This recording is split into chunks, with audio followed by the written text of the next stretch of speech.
ഇന്ന് നമ്മൾ പറയാനായിട്ട് പോകുന്നത് ഡിസാസ്റ്റർ മാനേജ്മെന്റുമായി ബന്ധപ്പെട്ട് വളരെ ബേസിക് ആയിട്ടുള്ള കുറച്ച് കാര്യങ്ങളെ പറ്റിയിട്ടാണ്. അപ്പോൾ ഡിസാസ്റ്റർ മാനേജ്മെന്റുമായി ബന്ധപ്പെട്ട് നമ്മൾ പറയുമ്പോൾ ഈ ഒരു മേഖലയിൽ നമ്മൾ എടുത്തു പറയേണ്ട ഒരു നിയമമാണ് ഡിസാസ്റ്റർ മാനേജ്മെന്റ് ആക്ട് 2005 എന്ന് പറയുന്ന നിയമം. ഡിസാസ്റ്റർ മാനേജ്മെന്റ് ആക്ട് 2005 എന്ന് പറയുന്ന നിയമത്തിലെ സെക്ഷൻ 2 ക്ലോസ് ഡിക്കകത്ത് എന്താണ് ഡിസാസ്റ്റർ എന്ന് വളരെ വ്യക്തമായിട്ട് പറയുന്നുണ്ട്. അപ്പോൾ ഈ ഒരു നിയമപ്രകാരം എന്താണ് ഡിസാസ്റ്റർ എന്ന് ചോദിച്ചു കഴിഞ്ഞാൽ മനുഷ്യനിർമ്മിതമോ അതോ പ്രകൃതിയിൽ നിന്ന് ഉത്ഭവിക്കുന്നതോ ആയിട്ടുള്ള വളരെ ഗുരുതരമായിട്ടുള്ള കാര്യങ്ങളെയാണ് ഡിസാസ്റ്റർ എന്ന് വിളിക്കുന്നത്. ഇനി ഈ ഒരു ഡിസാസ്റ്റർ മാനേജ്മെന്റ് ആക്ട് 2005 എന്ന് പറയുന്ന ഈ ഒരു നിയമത്തിലെ നോഡൽ ഏജൻസി എന്ന് പറയുന്നത് ആരാണ് എന്ന് ചോദിച്ചു കഴിഞ്ഞാൽ അത് മിനിസ്ട്രി ഓഫ് ഹോം അഫയേഴ്സ് ആണ് എന്ന് ഓർത്തിരിക്കുക. ഇനി ഈ ഒരു ഡിസാസ്റ്റർ മാനേജ്മെന്റ് ആക്ട് 2005 എന്ന് പറയുന്ന ഈ ഒരു നിയമത്തിനകത്ത് കുറേ അധികം ഇൻസ്റ്റിറ്റ്യൂഷൻസിനെ പറ്റി കുറേ അധികം ഇമ്പോർട്ടൻ്റ് ആയിട്ടുള്ള എൻറ്റിറ്റീസിനെ പറ്റി പ്രതിപാദിക്കുന്നുണ്ട്. അത്തരത്തിലുള്ള എൻറ്റിറ്റീസിനെ പറ്റിയിട്ടാണ് അടുത്ത് നമ്മൾ പറയാനായിട്ട് പോകുന്നത്. ഈ ഒരു നിയമത്തിനകത്ത് പ്രതിപാദിക്കുന്ന ഒന്നാമത്തെ ഒരു പ്രധാനപ്പെട്ട ഇൻസ്റ്റിറ്റ്യൂഷനാണ് national disaster management authority. National disaster management authority, ഇതിനെ നമ്മൾ ഷോർട്ടായിട്ട് NDMA എന്ന് വിളിക്കാറുണ്ട്. ഈ നാഷണൽ ഡിസാസ്റ്റർ മാനേജ്മെന്റ് അതോറിറ്റിയുടെ പ്രധാനപ്പെട്ട ചുമതല എന്താണ് എന്ന് ചോദിച്ചു കഴിഞ്ഞാൽ നമ്മുടെ രാജ്യത്തിൽ ദുരന്തങ്ങളുമായി ബന്ധപ്പെട്ട് ഫലപ്രദമായിട്ടുള്ള ഡിസാസ്റ്റർ മാനേജ്മെന്റ് റെസ്പോൺസ് സംവിധാനങ്ങൾ ഉറപ്പാക്കുക, അതുപോലെ തന്നെ നമ്മുടെ രാജ്യത്തിൽ ദുരന്ത നിവാരണ നയങ്ങൾ, ദുരന്ത നിവാരണ പോളിസീസ് രൂപീകരിക്കുക തുടങ്ങിയവയൊക്കെയാണ് ഈ ഒരു നാഷണൽ ഡിസാസ്റ്റർ മാനേജ്മെന്റ് അതോറിറ്റിയുടെ പ്രധാനപ്പെട്ട ഫംഗ്ഷനായിട്ട് നമുക്ക് പറയാനുള്ളത്. ഇനി അതുപോലെ തന്നെ ഈ ഒരു നിയമത്തിനകത്ത് പരാമർശിക്കുന്ന മറ്റൊരു സംവിധാനമാണ് national executive committee. National executive committee.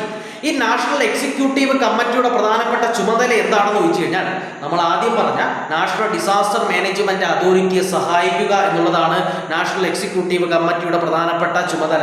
അതുപോലെ തന്നെ രാജ്യത്തിലുടനീളം നാഷണൽ ഡിസാസ്റ്റർ പ്ലാൻ തയ്യാറാക്കുകയും വർഷം തോറും അതിനെ റിവ്യൂ ചെയ്യുകയൊക്കെ ചെയ്യുക എന്നുള്ളതാണ് നാഷണൽ എക്സിക്യൂട്ടീവ് കമ്മിറ്റിയുടെ പ്രധാനപ്പെട്ട ചുമതലയായിട്ട് നമുക്ക് പറയാനുള്ളത്.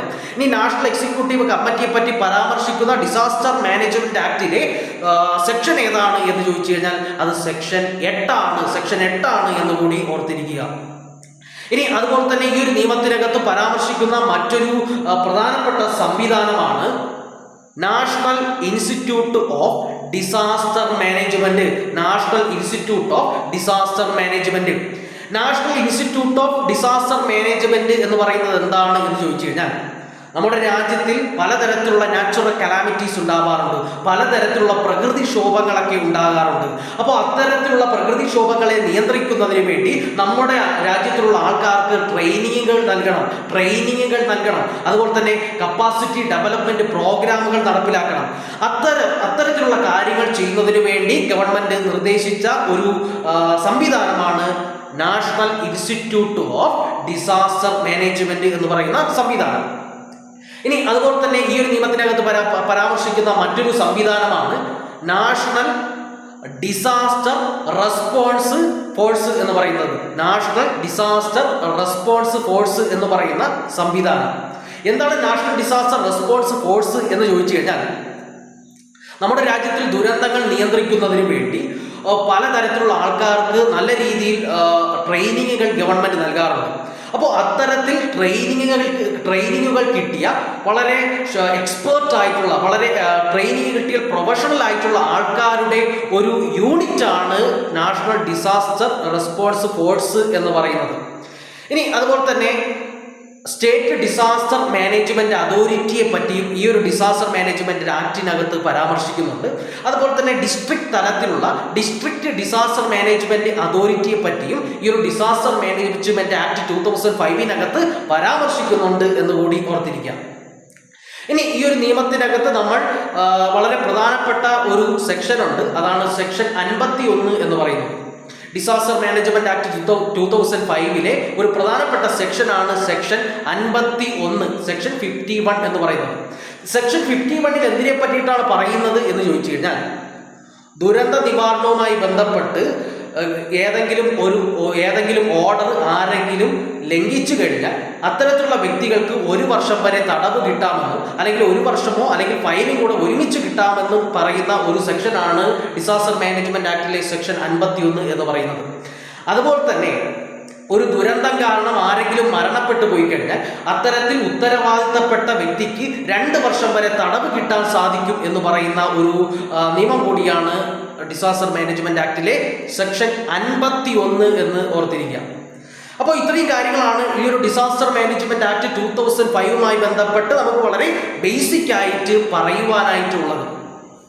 ഇനി നമുക്ക് ഓരോന്നായിട്ട് വ്യക്തമായിട്ട് അല്പം കൂടെ വ്യക്തമായിട്ട് നോക്കാം. നമ്മൾ ആദ്യം പറയാൻ പോകുന്ന സംവിധാനമാണ് national disaster management authority. National disaster management authority നിർമ്മിക്കണമെന്ന് പറയുന്ന ഡിസാസ്റ്റർ മാനേജ്മെന്റ് ആക്ടിലെ സെക്ഷനാണ് സെക്ഷൻ 3.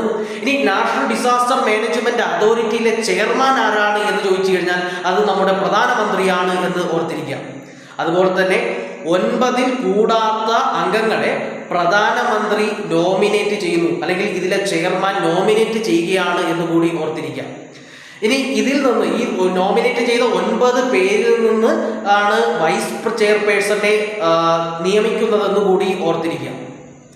ഇനി അതുപോലെ തന്നെ ഈ ഒരു നിയമത്തിലെ സെക്ഷൻ 4 പ്രകാരം ചെയർപേഴ്സണ് ഇഷ്ടമുള്ള സ്ഥലത്ത് ഇഷ്ടമുള്ള സമയത്ത് ഈ ഒരു നാഷണൽ ഡിസാസ്റ്റർ മാനേജ്മെന്റ് അതോറിറ്റിയുടെ മീറ്റിങ്ങുകൾ വിളിച്ചു കൂട്ടാൻ സാധിക്കുമെന്ന് ഓർത്തിരിക്കുക.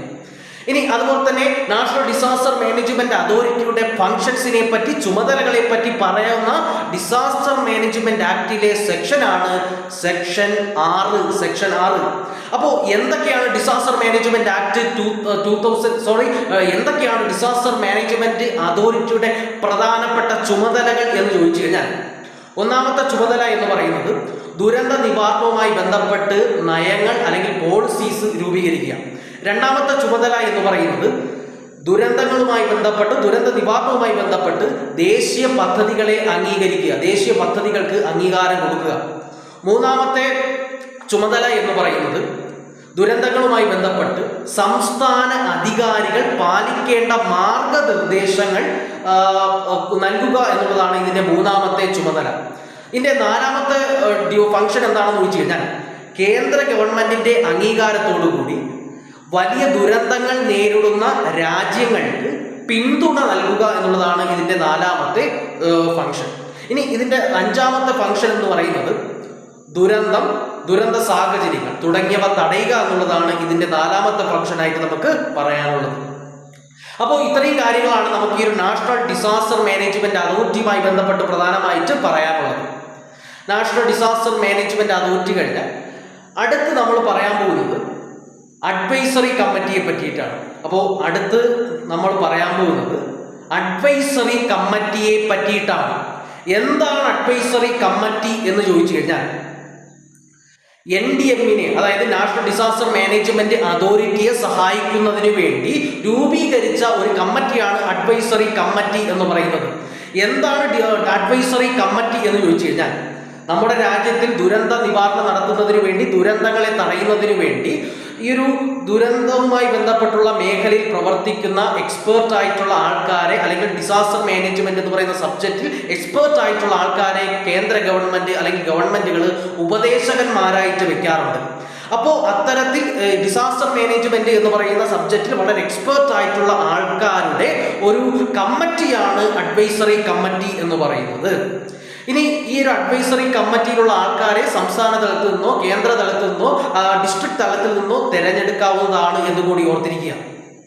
ഇനി ഈ ഒരു ദുരന്ത നിവാരണവുമായി ബന്ധപ്പെട്ടുള്ള ദേശീയ അഡ്വൈസറി കമ്മിറ്റിയെ പറ്റി പരാമർശിക്കുന്ന ഡിസാസ്റ്റർ മാനേജ്മെന്റ് ആക്ടിലെ സെക്ഷൻ ഏതാണ് എന്ന് ചോദിച്ചു കഴിഞ്ഞാൽ അത് സെക്ഷൻ 7 ആണ്. അത് സെക്ഷൻ 7 ആണ് എന്ന് ഓർത്തിരിക്കുക. ഇനി അടുത്ത് നമ്മൾ പറയാനായിട്ട് പോകുന്നത് പറയാൻ പോകുന്ന ഒരു സംവിധാനമാണ് നാഷണൽ എക്സിക്യൂട്ടീവ് കമ്മിറ്റി. എന്താണ് നാഷണൽ എക്സിക്യൂട്ടീവ് കമ്മിറ്റി എന്ന് ചോദിച്ചു കഴിഞ്ഞാൽ, അല്ലെങ്കിൽ നാഷണൽ എക്സിക്യൂട്ടീവ് കമ്മിറ്റിയെ പറ്റി പരാമർശിക്കുന്ന ഡിസാസ്റ്റർ മാനേജ്മെന്റ് ആക്ടിലെ സെക്ഷൻ ഏതാണ് എന്ന് ചോദിച്ചു കഴിഞ്ഞാൽ അത് സെക്ഷൻ 8 ആണ്. എന്ന് ഓർത്തിരിക്കുക. ഇനി നാഷണൽ എക്സിക്യൂട്ടീവ് കമ്മിറ്റിക്കകത്ത് ആരൊക്കെയാണ് ഉൾപ്പെടുന്നത് എന്ന് ചോദിച്ചു കഴിഞ്ഞാൽ agriculture department, atomic energy department, defence department, drinking water supply department, environment and forest department, finance department, health department, power department, rural development department, science and technology department, telecommunication department, urban development department തുടങ്ങിയ ഡിപ്പാർട്ട്മെന്റുകളുടെയൊക്കെ സെക്രട്ടറിമാരെ നമുക്ക് ഈ ഒരു national executive കമ്മിറ്റിക്കകത്ത് ഉൾപ്പെടുത്താൻ സാധിക്കുമെന്ന് ഓർത്തിരിക്കാം. അതുപോലെ തന്നെ chief of integrated defence സ്റ്റാഫിനെയും നമുക്ക് ഈ ഒരു നാഷണൽ എക്സിക്യൂട്ടീവ് കമ്മിറ്റിക്കകത്ത് ഉൾപ്പെടുത്താൻ സാധിക്കുമെന്ന് കൂടി ഓർത്തിരിക്കുക. ഇനി ഈ ഒരു അതുപോലെ തന്നെ ഓർത്തിരിക്കേണ്ട മറ്റൊരു വസ്തുത എന്ന് പറയുന്നത് ഡിസാസ്റ്റർ മാനേജ്മെന്റ് എന്ന് പറയുന്ന വകുപ്പ് കൈകാര്യം ചെയ്യുന്ന കേന്ദ്ര സെക്രട്ടറിയാണ് ഈ ഒരു നാഷണൽ എക്സിക്യൂട്ടീവ് കമ്മിറ്റിയുടെ ചെയർപേഴ്സൺ എന്ന് കൂടി ഓർത്തിരിക്കുക. ഇനി നാഷണൽ എക്സിക്യൂട്ടീവ് കമ്മിറ്റിയുടെ പ്രധാനപ്പെട്ട ചുമതല എന്താണ് എന്ന് ചോദിച്ചു കഴിഞ്ഞാൽ ഒന്നാമത്തെ ഫംഗ്ഷൻ എന്ന് പറയുന്നത് ദുരന്തവുമായി ബന്ധപ്പെട്ട് ദേശീയ തലത്തിലുള്ള നാഷണൽ പ്ലാനുകൾ തയ്യാറാക്കുക എന്നുള്ളതാണ് ഈ നാഷണൽ എക്സിക്യൂട്ടീവ് കമ്മിറ്റിയുടെ പ്രധാനപ്പെട്ട ചുമതല. ഇനി രണ്ടാമത്തെ ചുമതല എന്ന് പറയുന്നത് ദേശീയ തലത്തിൽ ദുരന്തങ്ങളുമായി ബന്ധപ്പെട്ട് ഒരു അവയർനെസ് ഉണ്ടാക്കുക, ദുരന്തങ്ങളുമായി ബന്ധപ്പെട്ട് ഡിപ്പാർട്ട്മെന്റുകളുടെ കോർഡിനേഷൻ ഉറപ്പാക്കുക, ഡിപ്പാർട്ട്മെന്റുകളെ മോണിറ്റർ ചെയ്യുക, ഡിപ്പാർട്ട്മെന്റുകൾക്ക് അഡ്വൈസ് നൽകുക, ഉപദേശങ്ങൾ നൽകുക തുടങ്ങിയവയൊക്കെയാണ് ഈ ഒരു നാഷണൽ എക്സിക്യൂട്ടീവ് കമ്മിറ്റിയുടെ പ്രധാനപ്പെട്ട ചുമതലകളായിട്ട് നമുക്ക് അല്ലെങ്കിൽ ഫങ്ഷൻസ് ആയിട്ട് നമുക്ക് പറയാവുന്നത്. അപ്പോൾ ഇത്രയും കാര്യങ്ങളാണ് നാഷണൽ എക്സിക്യൂട്ടീവ് കമ്മിറ്റിയുമായി ബന്ധപ്പെട്ട് നമുക്ക് പ്രധാനമായിട്ട് പറയാനുള്ളത്. നാഷണൽ എക്സിക്യൂട്ടീവ് കമ്മിറ്റിയെ പറ്റി പ്രതിപാദിക്കുന്ന സെക്ഷനാണ് സെക്ഷൻ 8 എന്ന് കൂടി ഓർത്തിരിക്കുക. ഇനി അടുത്ത് നമ്മൾ പറയാൻ പോകുന്നത് നാഷണൽ പ്ലാനിനെ പറ്റിയിട്ടാണ്. അതായത് ദേശീയ തലത്തിലുള്ള ദുരന്ത നിവാരണം നടത്തുന്നതിന് വേണ്ടിയിട്ടുള്ള നാഷണൽ പ്ലാനിനെ പറ്റിയിട്ടാണ് നമ്മൾ പറയാൻ പോകുന്നത്. അത്തരത്തിൽ ദുരന്ത നിവാരണത്തിന് വേണ്ടിയിട്ടുള്ള നാഷണൽ പ്ലാനിനെ പറ്റി പരാമർശിക്കുന്ന ഡിസാസ്റ്റർ മാനേജ്മെന്റ് ആക്ടിലെ സെക്ഷൻ ഏതാണ് എന്ന് ചോദിച്ചു കഴിഞ്ഞാൽ അത് സെക്ഷൻ 11 എന്ന് ഓർത്തിരിക്കുക. അപ്പോൾ എന്താണ് ദുരന്ത നിവാരണത്തിലെ നാഷണൽ പ്ലാൻ കൊണ്ട് ഉദ്ദേശിക്കുന്നത് എന്ന് ചോദിച്ചു കഴിഞ്ഞാൽ ദുരന്തങ്ങൾ കുറയ്ക്കുന്നതിന് വേണ്ടി പലതരത്തിലുള്ള ഡിപ്പാർട്ട്മെന്റുകളും പലതരത്തിലുള്ള മിനിസ്ട്രീസും എന്തെല്ലാം കാര്യങ്ങൾ ചെയ്യണം, എന്തെല്ലാം കാര്യങ്ങൾ പാലിക്കണം എന്നതിനെ പറ്റിയിട്ടുള്ള ഒരു പദ്ധതിയാണ്, ഒരു പ്ലാനിനെയാണ് നമ്മൾ നാഷണൽ പ്ലാൻ എന്നുകൊണ്ട് ഉദ്ദേശിക്കുന്നത്. ഈ ദുരന്ത നിവാരണവുമായി ബന്ധപ്പെട്ടുള്ള നാഷണൽ പ്ലാൻ ആരാണ് തയ്യാറാക്കുന്നത് എന്ന് ചോദിച്ചു കഴിഞ്ഞാൽ അത് നമ്മൾ നേരത്തെ പറഞ്ഞ നാഷണൽ എക്സിക്യൂട്ടീവ് കമ്മിറ്റിയാണ് ഈ ഒരു നാഷണൽ പ്ലാൻ തയ്യാറാക്കുന്നത്. നാഷണൽ എക്സിക്യൂട്ടീവ് കമ്മിറ്റി തയ്യാറാക്കിയ നാഷണൽ പ്ലാനിന് പിന്നീട് national disaster management authority approve ചെയ്യുകയാണ് ചെയ്യുന്നതെന്ന് കൂടി ഓർത്തിരിക്കുക. രാജ്യത്തിലുടനീളം ബാധകമായിട്ടുള്ള ഒരു ദേശീയ തലത്തിലുള്ള ഒരു പ്ലാനാണ് ഈ ഒരു ദുരന്ത നിവാരണവുമായി ബന്ധപ്പെട്ടുള്ള നാഷണൽ പ്ലാൻ എന്ന് ഓർത്തിരിക്കുക. അപ്പോൾ ഇത്രയും കാര്യങ്ങളാണ് ഈ ഒരു ദുരന്ത നിവാരണത്തിലെ നാഷണൽ പ്ലാനുമായി ബന്ധപ്പെട്ട് നമുക്ക് പറയാനുള്ളത്. ഇനി അടുത്ത് നമ്മൾ പറയാൻ പോകുന്നത് സ്റ്റേറ്റ് ഡിസാസ്റ്റർ മാനേജ്മെന്റ് അതോറിറ്റിയെ പറ്റിയിട്ടാണ്. സ്റ്റേറ്റ് ഡിസാസ്റ്റർ മാനേജ്മെന്റ് അതോറിറ്റിയെ പറ്റി പരാമർശിക്കുന്ന അല്ലെങ്കിൽ സ്റ്റേറ്റ് ഡിസാസ്റ്റർ മാനേജ്മെന്റ് അതോറിറ്റി സ്ഥാപിക്കണമെന്ന് പറയുന്ന ഡിസാസ്റ്റർ മാനേജ്മെന്റ് ആക്ടിലെ സെക്ഷനാണ് സെക്ഷൻ 14. ഇനി സ്റ്റേറ്റ് ഡിസാസ്റ്റർ മാനേജ്മെന്റ് അതോറിറ്റിയിലെ മെമ്പേഴ്സ് ആരൊക്കെയാണ് എന്ന് ചോദിച്ചു കഴിഞ്ഞാൽ സ്റ്റേറ്റ് ഡിസാസ്റ്റർ മാനേജ്മെന്റ് അതോറിറ്റിയിലെ ചെയർപേഴ്സൺ എപ്പോഴും മുഖ്യമന്ത്രിയായിരിക്കും. അതുപോലെ തന്നെ 8 കൂടാത്ത അംഗങ്ങളെ മുഖ്യമന്ത്രിയാണ് നോമിനേറ്റ് ചെയ്യുന്നതെന്ന് കൂടി ഓർത്തിരിക്കുക. അല്ലെങ്കിൽ 8 കൂടാത്ത അംഗങ്ങളെ ഈ ഒരു സ്റ്റേറ്റ് ഡിസാസ്റ്റർ മാനേജ്മെന്റ് അതോറിറ്റിയുള്ള ചെയർപേഴ്സൺ ആണ് നോമിനേറ്റ് ചെയ്യുന്നതെന്ന് കൂടി ഓർത്തിരിക്കുക. അതുപോലെ തന്നെ നമ്മൾ നേരത്തെ പറഞ്ഞ സ്റ്റേറ്റ് എക്സിക്യൂട്ടീവ് കമ്മിറ്റിയുടെ ചെയർപേഴ്സണും ഇതിലെ ഒരംഗമാണ് എന്ന് കൂടി ഓർക്കുക. അപ്പോൾ അതേസമയം തന്നെ ചിന്തിക്കേണ്ട ഒരു കാര്യം എന്ന് പറയുന്നത് നമ്മൾ ഡൽഹിയിലെ കാര്യം എടുക്കുകയാണെങ്കിൽ ഡൽഹിയിലെ സ്റ്റേറ്റ് ഡിസാസ്റ്റർ മാനേജ്മെന്റ് അതോറിറ്റിയുടെ ചെയർപേഴ്സൺ എന്ന് പറയുന്നത് ലഫ്റ്റനന്റ് ഗവർണറാണ്. എന്നാൽ ഡൽഹിയിലെ സ്റ്റേറ്റ് ഡിസാസ്റ്റർ മാനേജ്മെന്റ് അതോറിറ്റിയുടെ വൈസ് ചെയർപേഴ്സൺ ആണ് മുഖ്യമന്ത്രി എന്നും ഓർത്തിരിക്കുക.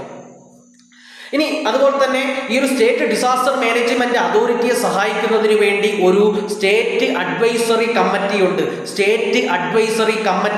ഈ സ്റ്റേറ്റ് അഡ്വൈസറി കമ്മിറ്റിയെ പറ്റി പരാമർശിക്കുന്ന ഡിസാസ്റ്റർ മാനേജ്മെന്റ് ആക്ടിലെ സെക്ഷനാണ് സെക്ഷൻ 17. ഇനി സ്റ്റേറ്റ് ഡിസാസ്റ്റർ മാനേജ്മെന്റ് ആക്ടിലെ സ്റ്റേറ്റ് അഡ്വൈസറി കമ്മിറ്റിയിലുള്ള ഉദ്യോഗസ്ഥന്മാരുടെ ശമ്പളം, അലവൻസ് തുടങ്ങിയ കാര്യങ്ങളൊക്കെ തീരുമാനിക്കാൻ സംസ്ഥാന ഗവൺമെന്റിന് അധികാരമുണ്ട് എന്നുകൂടി ഈ ഒരു സെക്ഷൻ 17 പറയുന്നുണ്ട്. ഇനി സ്റ്റേറ്റ് ഡിസാസ്റ്റർ മാനേജ്മെന്റ് അതോറിറ്റിയുടെ ചുമതലകൾ എന്തൊക്കെയാണ്, ഫങ്ഷൻസ് എന്തൊക്കെയാണ് എന്ന് പറയുന്ന സെക്ഷനാണ് സെക്ഷൻ 18. അപ്പോൾ എന്തൊക്കെയാണ് ഈ ഒരു സ്റ്റേറ്റ് ഡിസാസ്റ്റർ മാനേജ്മെന്റ് അതോറിറ്റിയുടെ പ്രധാനപ്പെട്ട ചുമതലകൾ, ഫങ്ഷൻസ് എന്ന് ചോദിച്ചു കഴിഞ്ഞാൽ, ഒന്നാമത്തെ ഫങ്ഷൻ എന്ന് പറയുന്നത് സ്റ്റേറ്റ് ഡിസാസ്റ്റർ മാനേജ്മെന്റ് പോളിസികൾ തയ്യാറാക്കുക. അതുപോലെ തന്നെ നാഷണൽ അതോറിറ്റിയുടെ ഗൈഡ് ലൈൻസ് പ്രകാരം സംസ്ഥാന തലത്തിൽ ദുരന്ത നിവാരണ പ്ലാനുകൾ തയ്യാറാക്കുക, അംഗീകാരം കൊടുക്കുക തുടങ്ങിയവയൊക്കെയാണ്. അതുപോലെ തന്നെ ഡിപ്പാർട്ട്മെന്റുകളെ ദുരന്തവുമായി ബന്ധപ്പെട്ട് ഡിപ്പാർട്ട്മെന്റുകളുടെ കോർഡിനേഷൻ ഉറപ്പാക്കുക, റിവ്യൂ നടത്തുക തുടങ്ങിയവയൊക്കെയാണ് ഈ ഒരു സ്റ്റേറ്റ് ഡിസാസ്റ്റർ മാനേജ്മെന്റ് അതോറിറ്റിയുടെ പ്രധാനപ്പെട്ട ഫങ്ഷൻസ് ആയിട്ട് നമുക്ക് പറയാനായിട്ടുള്ളത്. ഈ ഒരു മേഖലയിൽ ഓർത്തിരിക്കേണ്ട ഒരു വസ്തുത എന്ന് പറയുന്നത്, സ്റ്റേറ്റ് അതോറിറ്റിയുടെ ചെയർപേഴ്സൺ, അതായത് മുഖ്യമന്ത്രി, സ്റ്റേറ്റ് അതോറിറ്റിയുടെ ചെയർപേഴ്സൺ ഒരു എമർജൻസി സിറ്റുവേഷന്റെ സമയത്ത് അദ്ദേഹത്തിന് എല്ലാവിധ അധികാരങ്ങളും ഉപയോഗിക്കുവാൻ പറ്റും. എന്നാൽ അത്തരത്തിലുള്ള അധികാരങ്ങൾ സംസ്ഥാനത്തിന്റെ എക്സ് പോസ്റ്റ് ഫാക്ടോ അംഗീകാരത്തിന് വിധേയമായിരിക്കണം എന്നുകൂടി ഓർത്തിരിക്കുക. അപ്പോൾ ഇത്രയും കാര്യങ്ങളാണ് നമുക്ക് ഈ ഒരു സ്റ്റേറ്റ് ഡിസാസ്റ്റർ മാനേജ്മെന്റ് അതോറിറ്റിയുമായി ബന്ധപ്പെട്ട് പ്രധാനമായിട്ട് പറയാനുള്ളത്. ഇനി അടുത്ത് നമ്മൾ പറയാൻ പോകുന്നത് സ്റ്റേറ്റ് എക്സിക്യൂട്ടീവ് കമ്മിറ്റിയെ പറ്റിയിട്ടാണ്. സ്റ്റേറ്റ് എക്സിക്യൂട്ടീവ് കമ്മിറ്റി, ദുരന്ത നിവാരണവുമായി ബന്ധപ്പെട്ടുള്ള സ്റ്റേറ്റ് എക്സിക്യൂട്ടീവ് കമ്മിറ്റിയെ പറ്റി, അല്ലെങ്കിൽ സ്റ്റേറ്റ് എക്സിക്യൂട്ടീവ് കമ്മിറ്റി ഉണ്ടാക്കണം എന്ന് പറയുന്ന ഡിസാസ്റ്റർ മാനേജ്മെന്റ് ആക്ടിലെ സെക്ഷൻ ഏതാണ് എന്ന് ചോദിച്ചു കഴിഞ്ഞാൽ അത് സെക്ഷൻ 20 എന്ന് ഓർത്തിരിക്കുക. ഇനി സ്റ്റേറ്റ് എക്സിക്യൂട്ടീവ് കമ്മിറ്റിയിലെ ചെയർപേഴ്സൺ ആരാണ് എന്ന് ചോദിച്ചു കഴിഞ്ഞാൽ അത് ചീഫ് സെക്രട്ടറിയാണ്. അതെപ്പോഴും ചീഫ് സെക്രട്ടറിയാണ് എന്ന് ഓർത്തിരിക്കുക. അതുപോലെ തന്നെ സംസ്ഥാന ഗവൺമെന്റ് തീരുമാനിക്കുന്ന 4 ഡിപ്പാർട്ട്മെന്റുകളിലെ സെക്രട്ടറിമാർക്ക് ഇതിലെ എക്സ് ഒഫിഷ്യോ മെമ്പർമാരാവാൻ സാധിക്കുമെന്ന് കൂടി ഓർത്തിരിക്കുക. അപ്പോൾ ഇത്രയും കാര്യങ്ങളാണ് നമുക്ക് സ്റ്റേറ്റ് എക്സിക്യൂട്ടീവ് കമ്മിറ്റിയുമായി ബേസിക് ആയിട്ട് പറയാനുള്ളത്. ഇനി നമ്മൾ നേരത്തെ നാഷണൽ ഡിസാസ്റ്ററുമായി ബന്ധപ്പെട്ട് നാഷണൽ പ്ലാനിന്റെ കാര്യം പറഞ്ഞതുപോലെ സംസ്ഥാന ഗവൺമെന്റുകളും ഡിസാസ്റ്ററുമായി ബന്ധപ്പെട്ട് സ്റ്റേറ്റ് പ്ലാനുകളൊക്കെ തയ്യാറാക്കാറുണ്ട്. അത്തരത്തിലുള്ള സ്റ്റേറ്റ് പ്ലാനുകൾ തയ്യാറാക്കുന്നതുമായി ബന്ധപ്പെട്ട് സ്റ്റേറ്റ് പ്ലാനുകളെ പറ്റി പരാമർശിക്കുന്ന ഡിസാസ്റ്റർ മാനേജ്മെന്റ് ആക്ടിലെ സെക്ഷൻ ഏതാണ് എന്ന് ചോദിച്ചു കഴിഞ്ഞാൽ അത് സെക്ഷൻ 23 എന്ന് ഓർത്തിരിക്കുക. ഇനി അതുപോലെ തന്നെ നമ്മളിപ്പോൾ പറഞ്ഞ സ്റ്റേറ്റ് എക്സിക്യൂട്ടീവ് കമ്മിറ്റിയുമായി ബന്ധപ്പെട്ട്, അല്ലെങ്കിൽ സ്റ്റേറ്റ് എക്സിക്യൂട്ടീവ് കമ്മിറ്റിയുടെ അധികാരങ്ങളെ പറ്റിയും ചുമതലകളെ പറ്റിയും പറയുന്ന ഡിസാസ്റ്റർ മാനേജ്മെന്റ് ആക്ടിലെ സെക്ഷൻ ഏതാണ് എന്ന് ചോദിച്ചു കഴിഞ്ഞാൽ അത് സെക്ഷൻ 24 എന്ന് ഓർത്തിരിക്കുക. ഇനി എന്തൊക്കെയാണ് സ്റ്റേറ്റ് എക്സിക്യൂട്ടീവ് കമ്മിറ്റിയുടെ പ്രധാനപ്പെട്ട അധികാരങ്ങൾ എന്ന് ചോദിച്ചു കഴിഞ്ഞാൽ, ഒരു ദുരന്ത ബാധിതമായിട്ടുള്ള ഒരു പ്രദേശത്തിലെ വാഹനങ്ങൾ നിയന്ത്രിക്കാനും ആ ഒരു ദുരന്തബാധിതമായിട്ടുള്ള പ്രദേശത്തിൽ ചില റെസ്ട്രിക്ഷൻസ് കൊണ്ടുവരുവാനും ഈ ഒരു സ്റ്റേറ്റ് എക്സിക്യൂട്ടീവ് കമ്മിറ്റിക്ക് അധികാരമുണ്ട്. അതുപോലെ തന്നെ ദുരന്തബാധിതമായിട്ട് കിടക്കുന്ന ഒരു പ്രദേശത്തിൽ ഒരു വ്യക്തിയുടെ എൻട്രി അല്ലെങ്കിൽ ഒരു വ്യക്തിയുടെ മൂവ്മെന്റ് നിയന്ത്രിക്കുവാനുള്ള അധികാരവും നമ്മുടെ ഈ ഒരു സ്റ്റേറ്റ് എക്സിക്യൂട്ടീവ് കമ്മിറ്റിക്കുണ്ട് എന്ന് ഓർത്തിരിക്കുക. അതുപോലെ തന്നെ സ്റ്റേറ്റ് എക്സിക്യൂട്ടീവ് കമ്മിറ്റീസിന്റെ പ്രധാനപ്പെട്ട ചുമതല എന്താണെന്ന് ചോദിച്ചു കഴിഞ്ഞാൽ നമ്മുടെ സംസ്ഥാനത്തിൽ റെസ്ക്യൂ ഓപ്പറേഷൻസ് നടത്തുക, ദുരിതബാധിതമായിട്ടുള്ള പ്രദേശത്തിൽ ഷെൽട്ടർ, ഫുഡ്, വാട്ടർ തുടങ്ങിയവയൊക്കെ ആവശ്യത്തിനുണ്ടോ എന്ന് ഉറപ്പാക്കുക, അതുപോലെ തന്നെ ദുരിതബാധിതമുള്ള പ്രദേശത്തിലെ ഡിപ്പാർട്ട്മെന്റുകളുടെ കോർഡിനേഷൻ ഉറപ്പാക്കുക തുടങ്ങിയവയൊക്കെയാണ് സ്റ്റേറ്റ് എക്സിക്യൂട്ടീവ് കമ്മിറ്റിയുടെ പ്രധാനപ്പെട്ട ചുമതലകളായിട്ട്, ഫങ്ഷൻസ് ആയിട്ട് നമുക്ക് പറയാനുള്ളത്. അപ്പോൾ ഇത്രയും കാര്യങ്ങളാണ് ഈ ഒരു സ്റ്റേറ്റ് എക്സിക്യൂട്ടീവ് കമ്മിറ്റിയുമായി ബന്ധപ്പെട്ട് നമുക്ക് പറയാനുള്ളത്. ഇനി അടുത്ത് നമ്മൾ പറയാൻ പോകുന്നത് ഡിസ്ട്രിക്റ്റ് ഡിസാസ്റ്റർ മാനേജ്മെന്റ് അതോറിറ്റിയെ പറ്റിയിട്ടാണ്. നമ്മൾ ഇനി അടുത്ത് പറയാൻ പോകുന്നത് ഡിസ്ട്രിക്റ്റ് ഡിസാസ്റ്റർ മാനേജ്മെന്റ് അതോറിറ്റിയെ പറ്റിയിട്ടാണ്. അതായത് ജില്ലാ ദുരന്ത നിവാരണ അതോറിറ്റിയെ പറ്റിയിട്ടാണ് അടുത്ത് നമ്മൾ പറയാനായിട്ട് പോകുന്നത്. ജില്ലാ അല്ലെങ്കിൽ ഡിസ്ട്രിക്റ്റ് ഡിസാസ്റ്റർ മാനേജ്മെന്റ് അതോറിറ്റിയെ പറ്റി പരാമർശിക്കുന്ന ഡിസാസ്റ്റർ മാനേജ്മെന്റ് ആക്ടിലെ സെക്ഷൻ ഏതാണ് എന്ന് ചോദിച്ചു കഴിഞ്ഞാൽ അത് സെക്ഷൻ 25 സെക്ഷൻ 25 എന്ന് ഓർത്തിരിക്കുക. ഇനി ഡിസ്ട്രിക്റ്റ് ഡിസാസ്റ്റർ മാനേജ്മെന്റ് അതോറിറ്റിയുടെ ചെയർപേഴ്സൺ ആരായിരിക്കും എന്ന് ചോദിച്ചു കഴിഞ്ഞാൽ ജില്ലാ കളക്ടറിന് അതിൻ്റെ ചെയർപേഴ്സൺ ആവാം, അല്ലെങ്കിൽ ഡിസ്ട്രിക്റ്റ് മജിസ്ട്രേറ്റിന് അതിൻ്റെ ചെയർപേഴ്സൺ ആവാം, അല്ലെങ്കിൽ ഡെപ്യൂട്ടി കമ്മീഷണറിന് വേണമെങ്കിലും ഈ ഒരു ഡിസ്ട്രിക്റ്റ് ഡിസാസ്റ്റർ മാനേജ്മെന്റ് അതോറിറ്റിയുടെ ചെയർപേഴ്സൺ ആവാൻ സാധിക്കുമെന്ന് ഓർത്തിരിക്കുക. ഇനി ജില്ലാ തലത്തിലുള്ള ദുരന്ത നിവാരണ അതോറിറ്റിയുടെ കോ ചെയർമാൻ ആരാണ് എന്ന് ചോദിച്ചു കഴിഞ്ഞാൽ അതെപ്പോഴും തിരഞ്ഞെടുക്കപ്പെട്ട അംഗങ്ങളായിരിക്കും, അല്ലെങ്കിൽ ഇലക്ടഡ് റെപ്രസെൻറ്റേറ്റീവ്സ് ആയിരിക്കും എപ്പോഴും ഇതിൻ്റെ കോ ചെയർമാൻമാർ എന്ന് ഓർത്തിരിക്കുക. ഇനി chief executive officer, police superintendent, അതുപോലെ തന്നെ ചീഫ് മെഡിക്കൽ ഓഫീസർ തുടങ്ങിയവർ ഇതിൻ്റെ ഒരു എക്സ് ഒഫീഷ്യോ മെമ്പർമാരായിരിക്കുമെന്ന് കൂടി ഓർത്തിരിക്കുക.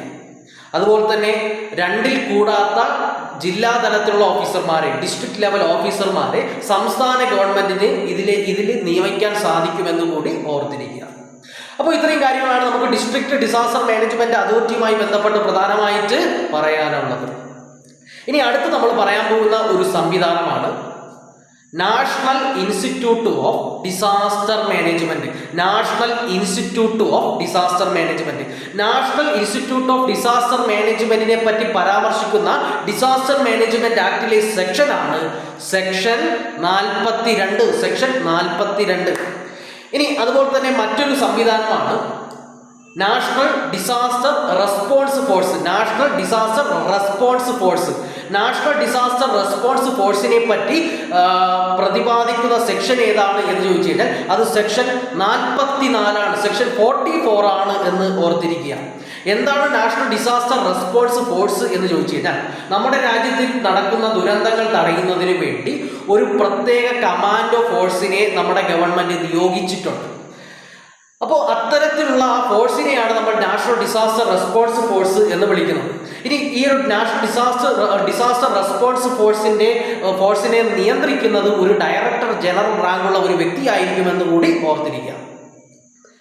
ഇനി അടുത്ത് നമ്മൾ പറയാൻ പോകുന്ന ഒരു സംവിധാനമാണ് national disaster response fund.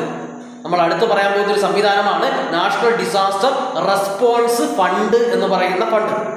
National disaster response ഫണ്ടിനെ പറ്റി പരാമർശിക്കുന്ന സെക്ഷനാണ് സെക്ഷൻ 46. സെക്ഷൻ 46. എന്താണ് നാഷണൽ ഡിസാസ്റ്റർ റെസ്പോൺസ് ഫണ്ട് എന്ന് ചോദിച്ചു കഴിഞ്ഞാൽ ദുരിതാശ്വാസം, ഡിസാസ്റ്റർ റെസ്പോൺസ്, പുനരധിവാസം തുടങ്ങിയ ആവശ്യത്തിനു വേണ്ടി നാഷണൽ എക്സിക്യൂട്ടീവ് കമ്മിറ്റിക്ക് കേന്ദ്ര ഗവൺമെന്റ് അനുവദിക്കുന്ന ഫണ്ടിനെയാണ് നമ്മൾ നാഷണൽ ഡിസാസ്റ്റർ റെസ്പോൺസ് ഫണ്ട് എന്ന് വിളിക്കുന്നത്. ഇനി അതുപോലെ തന്നെ മറ്റൊരു സംവിധാനമാണ് നാഷണൽ ഡിസാസ്റ്റർ മിറ്റിഗേഷൻ ഫണ്ട് എന്ന് പറയുന്നത്. നാഷണൽ ഡിസാസ്റ്റർ മിറ്റിഗേഷൻ ഫണ്ടിനെ പറ്റി പരാമർശിക്കുന്ന സെക്ഷനാണ് സെക്ഷൻ 47. എന്താണ് നാഷണൽ ഡിസാസ്റ്റർ മിറ്റിഗേഷൻ ഫണ്ട് എന്ന് ചോദിച്ചു കഴിഞ്ഞാൽ നമ്മുടെ രാജ്യത്തിലുള്ള ദുരന്തങ്ങൾ ലഘൂകരിക്കുന്നതിന് വേണ്ടി കൊണ്ടുവന്ന ഒരു ഫണ്ടാണ് നാഷണൽ ഡിസാസ്റ്റർ മിറ്റിഗേഷൻ ഫണ്ട് എന്ന് വിളിക്കുന്നത്. ഇനി അടുത്ത് നമ്മൾ പറയാനായിട്ട് പോകുന്നത് ഈ ഒരു ഡിസാസ്റ്റർ മാനേജ്മെന്റ് ആക്ട് 2005 പരാമർശിക്കുന്ന വളരെ പ്രധാനപ്പെട്ട കുറച്ച് കുറ്റകൃത്യങ്ങളെ പറ്റിയിട്ടാണ്. ഈ ഒരു നിയമത്തിലെ സെക്ഷൻ 52 പരാമർശിക്കുന്ന ഒരു പ്രധാനപ്പെട്ട കുറ്റകൃത്യമാണ് പണിഷ്മെന്റ് ഫോർ ഫാൾസ് ക്ലെയിം എന്ന് പറയുന്നത്. സെക്ഷൻ 52 പരാമർശിക്കുന്ന ഒരു പ്രധാനപ്പെട്ട കുറ്റകൃത്യമാണ് പണിഷ്മെന്റ് ഫോർ ഫാൾസ് ക്ലെയിം എന്ന് പറയുന്നത്. അതായത് തെറ്റായിട്ടുള്ള കാര്യങ്ങൾ ചൂണ്ടിക്കാട്ടി ഗവൺമെന്റ് ഏജൻസികളിൽ നിന്ന് ദുരിതാശ്വാസമായി ബന്ധപ്പെട്ടുള്ള പൈസകൾ അടിച്ചു മാറ്റുന്നതുമായി ബന്ധപ്പെട്ടുള്ള കുറ്റകൃത്യങ്ങളെ പറ്റിയിട്ടാണ് സെക്ഷൻ 52 പരാമർശിക്കുന്നത്. അതായത് ഒരു ഉദാഹരണം പറഞ്ഞു കഴിഞ്ഞാൽ, ഒരു എക്സാമ്പിൾ പറഞ്ഞു കഴിഞ്ഞാൽ, ഇപ്പോൾ ഒരു തീരപ്രദേശത്ത് താമസിക്കുന്ന ഒരു വ്യക്തിയുണ്ട് എന്നിരിക്കട്ടെ, അല്ലെങ്കിൽ എ എന്ന് പറഞ്ഞ ഒരു വ്യക്തിക്ക് കടൽ തീരത്തിനടുത്ത് ഒരു വീടുണ്ട്. അപ്പോൾ ഇദ്ദേഹം തൻ്റെ വീട് വിപുലീകരിക്കുന്നതിന് വേണ്ടി വീടിൻ്റെ സൈഡ് JCB വെച്ച് ചെറുതായിട്ട് ഇടിച്ചു.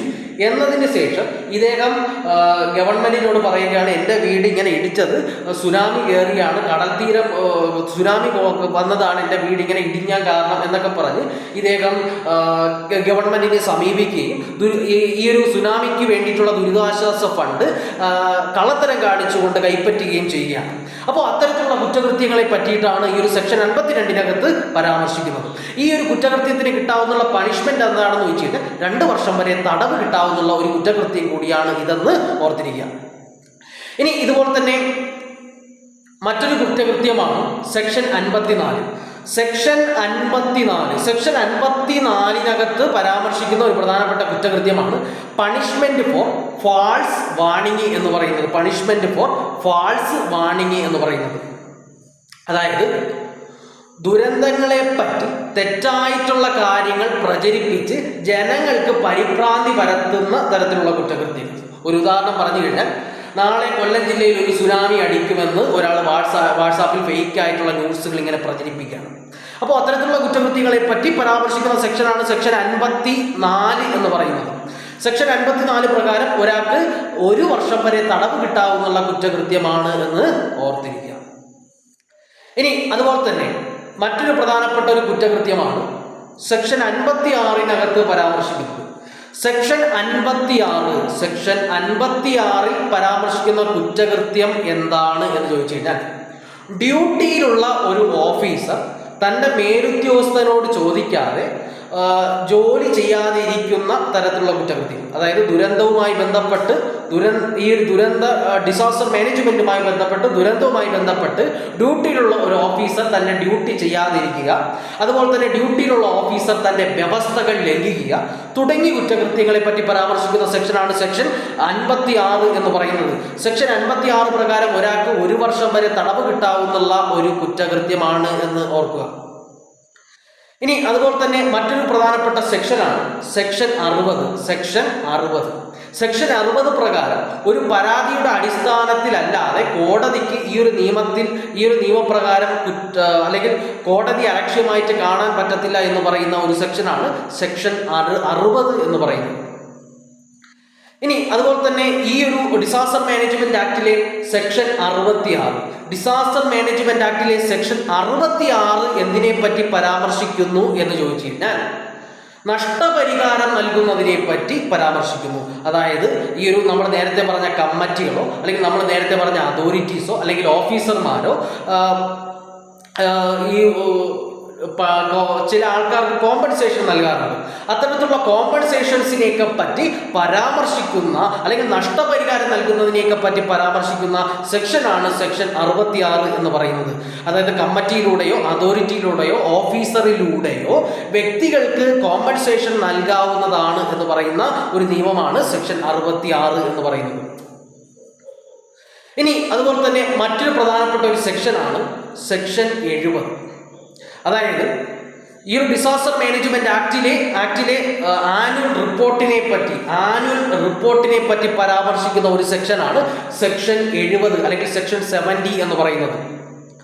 ഇനി ഈ ഒരു ഡിസാസ്റ്റർ മാനേജ്മെന്റ് ആക്ട് പ്രകാരം നാഷണൽ അതോറിറ്റി, അതായത് നാഷണൽ ഡിസാസ്റ്റർ മാനേജ്മെന്റ് അതോറിറ്റി ഓരോ വർഷവും തൻ്റെ റിപ്പോർട്ട് കേന്ദ്ര ഗവൺമെന്റിന് കൈമാറും.